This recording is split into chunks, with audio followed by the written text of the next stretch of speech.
శ్రీరస్తు శుభమస్తు. శ్రీ శంకరాచార్య విరచిత సౌందర్యలహరి. శ్లోకం 14. ఈ శ్లోక ప్రభావం అంటువ్యాధులు రాకుండా, అతివృష్టి అనావృష్టి లేకుండా దేశం సుభిక్షంగా ఉంటుంది. అంటువ్యాధులే కాకుండా స్ఫోటకాలు కూడా రాకుండా ఉండటానికి మంత్రశాస్త్రంలో శీతలాదేవి ఆరాధన చెప్పబడింది. ఈ శ్లోకంతో సాధకుడు సమస్త అంటువ్యాధులు నశిస్తాయన్నమాట. రాగం ప్రయత్నించిన మా అమ్మాయి వద్దంది. నేను ఇప్పుడు ప్రతి శ్లోకం ఎలా చదువుతానో అలాగే చదివేస్తున్నాను. క్షితో షట్ పంచాశద్ది సమధిక పంచాశదుదకే యుతాశే ద్వాషష్టి చతురధిక పంచాశదనిలే దివి ద్విషట్త్రింశన్ మనసి చ చతుషష్టిరితియే మయూకాస్తేషామప్యుపరి తవ పాదాంబుజయుగం. తల్లి, పద్మముల వంటి నీ పాద పద్మముల ఎందరి మూలాధారం నందు 56, మణిపూరం నందు 56, స్వాదిష్టానమునందు 62, అనాహతమునందు 54, విశుద్ధ చక్రమునందు 72, ఆజ్ఞా చక్రమునందు 64 కలిసి 360 కిరణములు సహస్రారం వరకు ప్రకాశిస్తున్నాయి.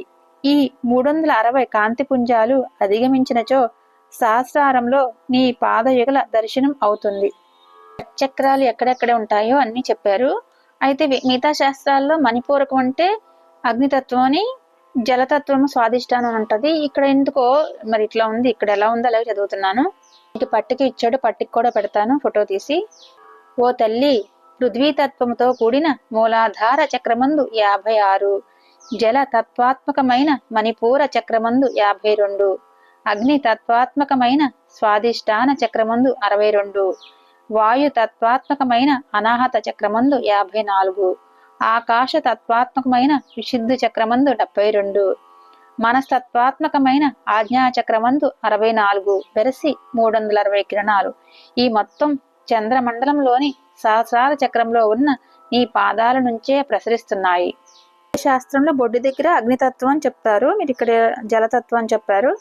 శాస్త్రనామంలో కూడా మూలాధార చక్రం విష్ణుగ్రంథి, బ్రహ్మగ్రంథి భేదిని, మణిపూర చక్రం విష్ణుగ్రంథి భేదిని, ఆజ్ఞా చక్రం రుద్రగ్రంథి భేదిని ఉంటది కదా, అవన్నీ ఉన్నాయి పట్టికలో చూడండి. ఇక్కడ ఈ శ్లోకంలో క్షితో షట్ పంచాశద్ది అని ఇక్కడ మొత్తం అన్ని చక్రాల్లో 364 కిరణాల గురించి చెప్పారన్నమాట. ఓం శ్రీ గురుభ్యో నమః. సర్వం శ్రీకృష్ణార్పణమస్తు. ఇలా చేస్తూ ఉంటే మొత్తం కిరణాలన్నీ మనకు ఉత్తేజితమై పరమాత్మ స్థితిలో ఉంటామన్నమాట. అందరి అనుగ్రహం, పరమాత్మ అనుగ్రహం కలుగుతుంది. ఇలా చెప్పారు కదా, అంటువ్యాధులు తొలగిపోతాయి.